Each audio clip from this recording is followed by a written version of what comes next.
spread your wings, my little butterfly.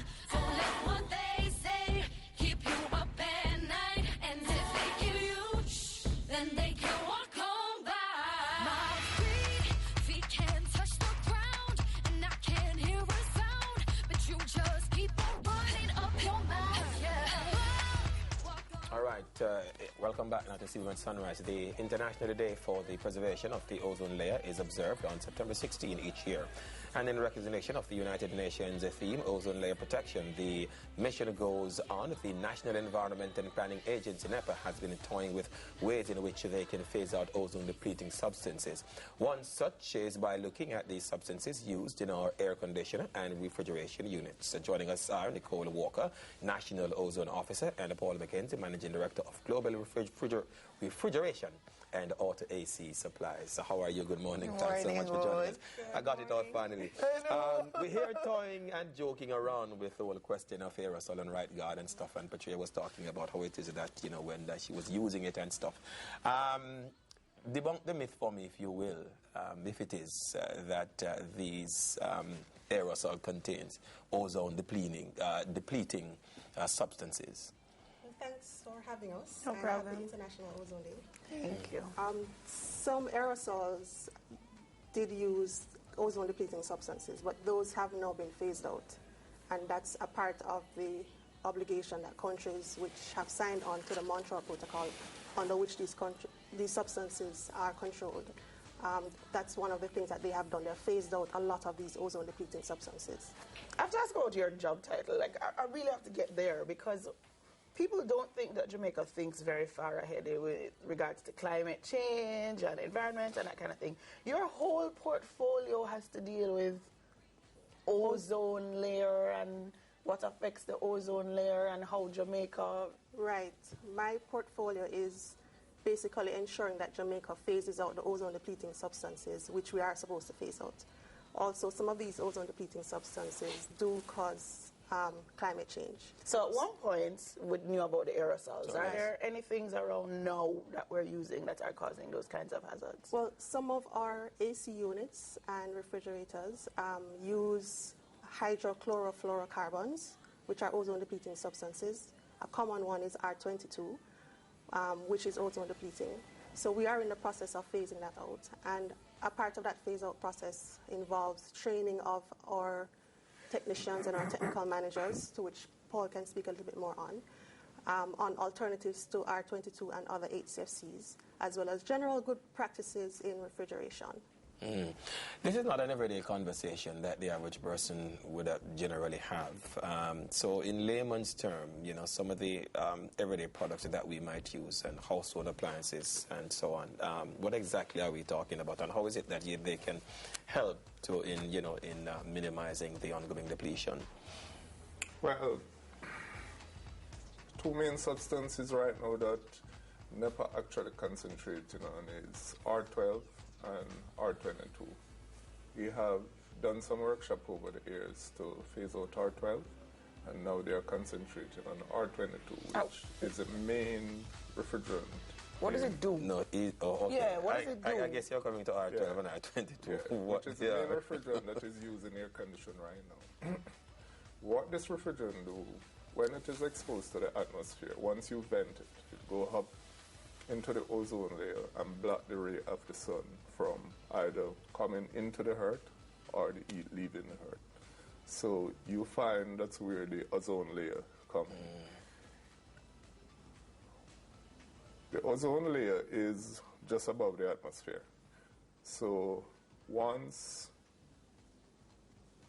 you vent this refrigerant, the chlorine separate and create a barrier. It reduces the amount of ultraviolet ray coming through, and it also reduces it leaving the earth. So that's the reason why you have a rising temperature at night, because this main layer block the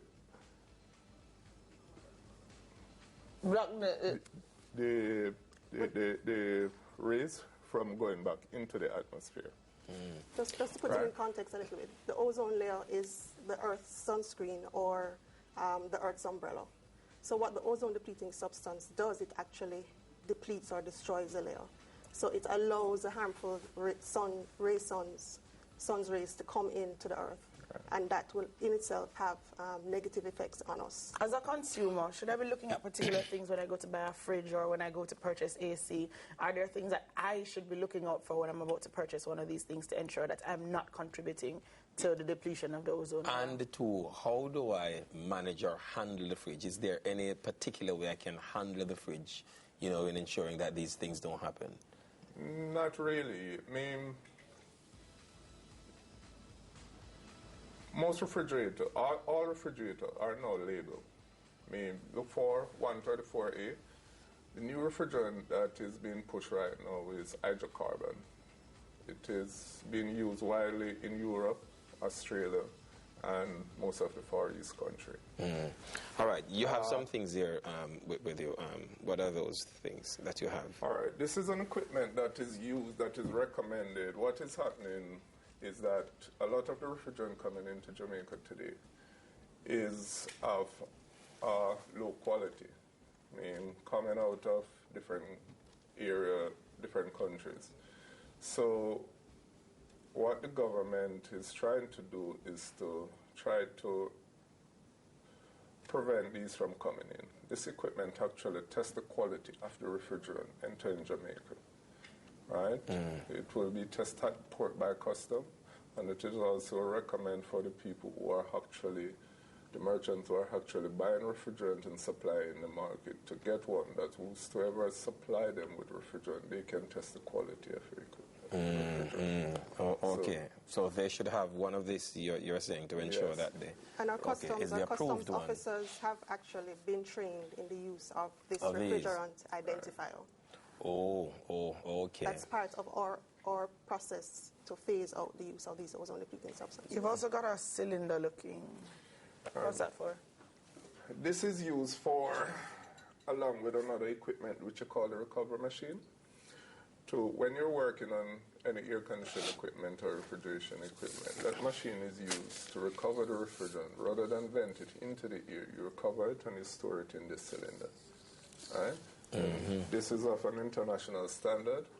I mean, so it is recommended that companies which are actually in the service and repair of refrigerant to have these cylinders available along with the recovery machine, so you won't have to vent any of this. Where do you get ISO? Well, you can get them through NEPA, and sometimes you can also get them through various refrigeration distribution companies. What's happening on ozone depletion Day? What's happening on International Day? Well, today we have information in the print media in the form of an article. We also have information on radio stations. Us being here today is a part of promoting the awareness of Ozone Day and ozone depletion and what we are doing, what Jamaica is doing. So that's generally what we have planned for today. Right. Okay, all right. Thanks for joining us this morning, and happy Ozone Layer Preservation Day, International Day for the Preservation of the Ozone Layer. Well done. Thanks much, Nicol Walker and Paul McKenzie. All right, still ahead on the show this morning, Youth for Change, a 5K walk, run, road race. I should be doing some kind of push-ups later on. It is the Water Tank Challenge. That's what it is, no? Yes, sir. Water Tank Challenge. Plus more on the road to success. A 23-year-old Neo Oxford is our guest with Yannick Lacoste. But first, we have the news. That's straight ahead. What we need is unification. We got to find some motivation. Set sight to your destination. Be more precise with